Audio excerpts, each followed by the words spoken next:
नमस्ते दोस्तों, मैं मोनी एक बार फिर से रान्ना बाटी में आप सबका स्वागत करती हूँ। आज मैं पाइनएप्पल कलाकंद की रेसिपी शेयर करने वाली हूँ।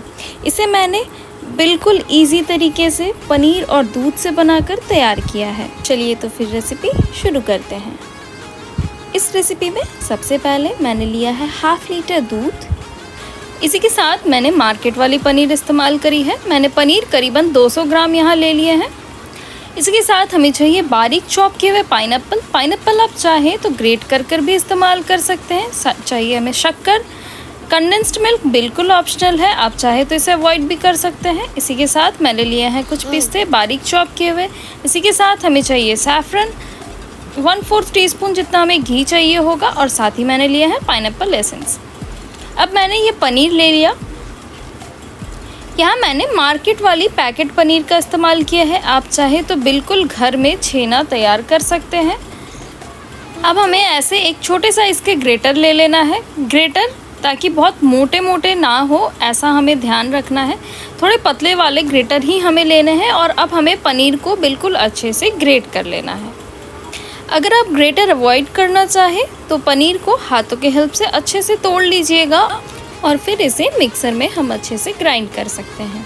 यहाँ मैंने पूरा ही पनीर अच्छे से ग्रेट कर लिया है और आप देख सकते हैं कितना फाइन ग्रेट होकर ये तैयार हुआ है। ग्रेट करने से ना इसकी टेक्सचर बहुत ही अच्छी आती है, इसलिए आप कोशिश कीजिएगा ग्रेटर के हेल्प से ग्रेट कर लेने का। अब मैं ओवन में कढ़ाई रख दूँगी और कढ़ाई अच्छे से गर्म होने पर हमें डाल देना है बारीक चॉप किए हुए पाइनएप्पल। यहाँ आप चाहे तो पाइनएप्पल को ग्रेट कर भी इस्तेमाल कर सकते हैं। यहाँ हम क्या करेंगे, पाइनएप्पल को हमें थोड़ा हल्का सा बॉईल कर लेना है। पाइनएप्पल को 2 से 3 मिनट हम ऐसे ही चला लेंगे और उसके बाद मैं इसमें डालूंगी बिल्कुल 1/2 टेबलस्पून जितना दूध। दूध डालते साथ आप देखिएगा कि दूध फट सी जाएंगी, क्योंकि पाइनएप्पल में एक खटास रहता है। दूध फट भी जाए तो कोई दिक्कत नहीं है, क्योंकि हम इसे यहाँ पे दूध को हमें फाड़ कर ही यहाँ मिठाई तैयार करना है।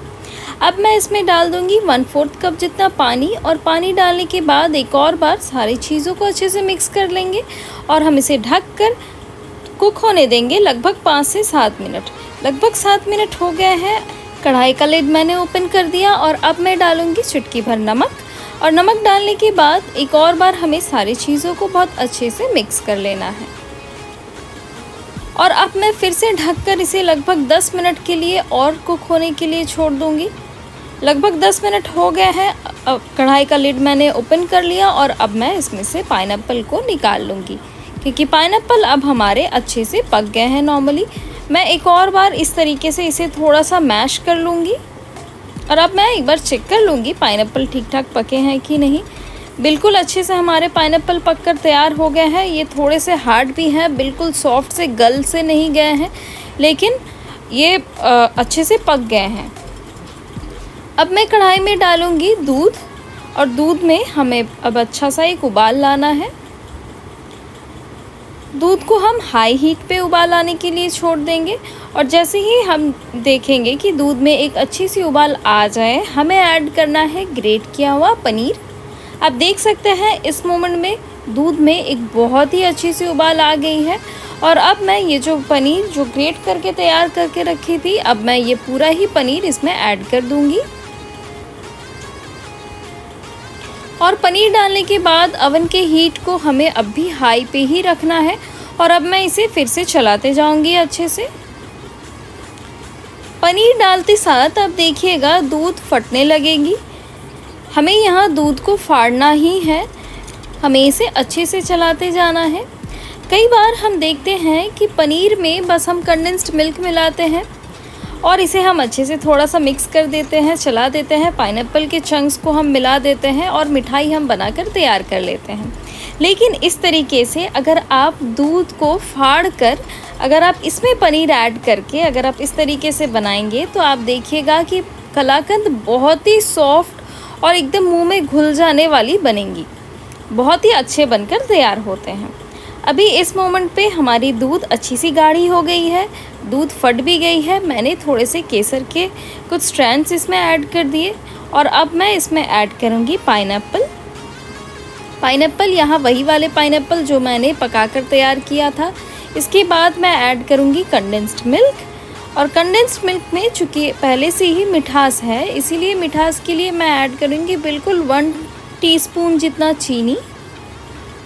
और अब मैं ऐड करूँगी इसमें घी हमें बिल्कुल 1/4 टीस्पून ऐड करना है। बहुत ज़्यादा घी हमें बिल्कुल भी ऐड नहीं करना है, वरना कलाकंद चूँकि हम इसे फ्रिज में रख कर ठंडा खाते हैं, ये मुंह में इसमें घी के दाने आएंगे, वो खाने में बिल्कुल भी अच्छा नहीं लगेगा। इसीलिए घी हमें बिल्कुल कम ही ऐड करना है, ताकि एक अच्छा सा शाइन आ जाए, एक अच्छा सा बाइंडिंग आ जाए, लेकिन ये खाने में मुंह में दाने इसके ना आए।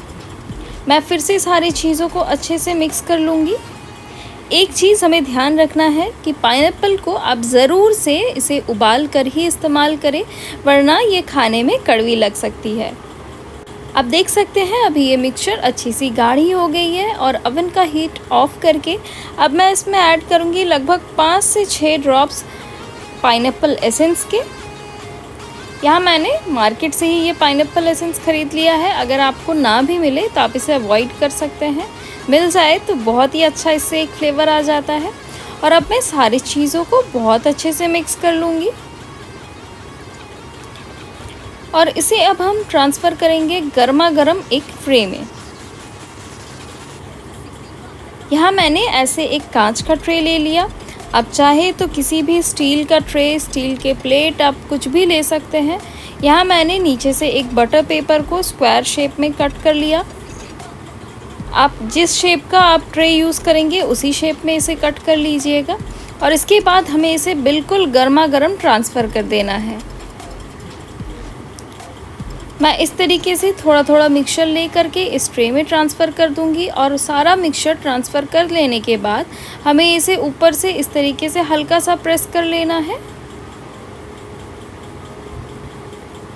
अभी आपको दिखेगा कि मिक्सचर में थोड़े बहुत पानी है, लेकिन ये एक बार ठंडी हो जाएगी तो ये बिल्कुल अच्छे से ये पानी भी सूख जाएगी, पानी एब्जॉर्ब हो जाएगी। ये बिल्कुल इसका टेक्सचर बहुत ही मलाईदार सा आएगा। मैंने ऊपर से कुछ चॉप किए हुए पिस्ता और कुछ केसर मैंने ऊपर से डाल दिए। अब हमें इसे रूम टेम्परेचर में लाना है, और रूम टेम्परेचर में आने के बाद हम इसे आधे घंटे के लिए फ्रिज में रख देंगे। लगभग आधे घंटे बाद मैं इसे फ्रिज से निकाल ली हूँ, और अब मैं इसे अच्छे से शेप में कट कर लूँगी। आप देख सकते हैं इसमें से जो भी पानी था वो सारा पानी अच्छे से एब्जॉर्ब हो गया है, और इसमें बिल्कुल भी अभी पानी नहीं नज़र आ रहा है। मिक्सचर को आप बहुत ज़्यादा ड्राई नहीं रखिएगा, वरना ये खाने में अच्छा नहीं लगेगा, खाने में हार्ड सा लगेगा, ये अच्छा टेक्सचर नहीं आएगा। इसलिए मिक्सचर में जब थोड़ा सा पानी रहे तभी आप इसे उतार लीजिएगा। मैं इसे अच्छे से कट कर लूँगी, और कट करने के बाद इस तरीके से हम ऊपर से एक प्लेट रख देंगे, और अब हमें इसे फ्लिप कर देना है। अब मैं हल्के हाथों से इसे निकाल लूँगी। ये बहुत ही ईज़िली निकल आएगा क्योंकि हमने नीचे बटर पेपर रखा था। और अब मैं इस तरीके से इसे हल्के हाथों से निकाल कर रख लूँगी।